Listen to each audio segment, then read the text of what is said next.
Mix by Kumar Parshuram Ramnagar.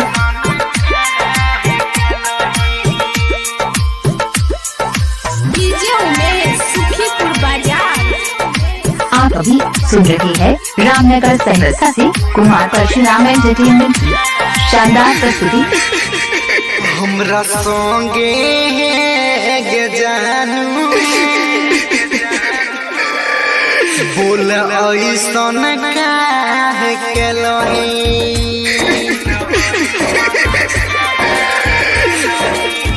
हमरा संगे गे जानू बोल ऐसन काहे केलही।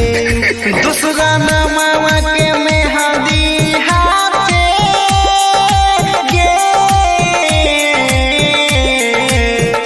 दूसरा नामा के मेहदी हाथे तोए अपना रचलही।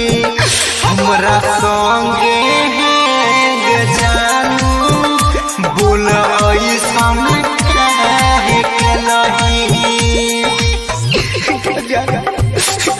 आप अभी सुन रहे हैं रामनगर सहरसा से कुमार परशुराम एंटरटेनमेंट की शानदार प्रस्तुति।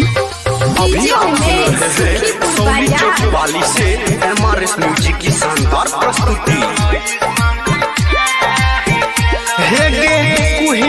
कुही की हम कान छियो देख तो हर पर छाया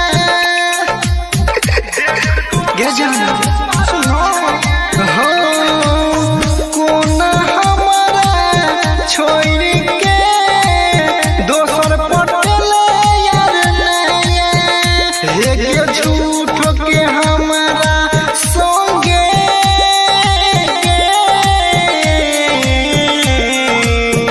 हे झूठ के हमारा संगे कसम तोय गे खेलही।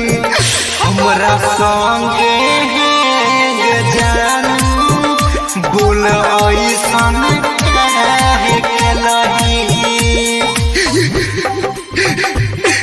आप अभी सुन रहे हैं रामनगर सहरसा से कुमार परशुराम एंटरटेनमेंट की शानदार प्रस्तुति। वाली से MRS म्यूजिक की शानदार प्रस्तुति। हमारा नहीं देले सुन जान मान के,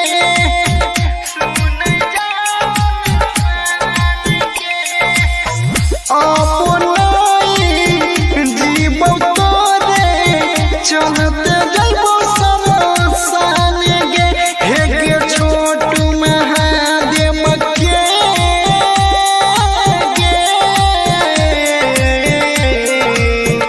हे छोट महादेव के तोय धोखा दगे देलही। हमरा संगे गे जानू बोल ऐसन काहे केलही। बाय कुमार परशुराम रामनगर।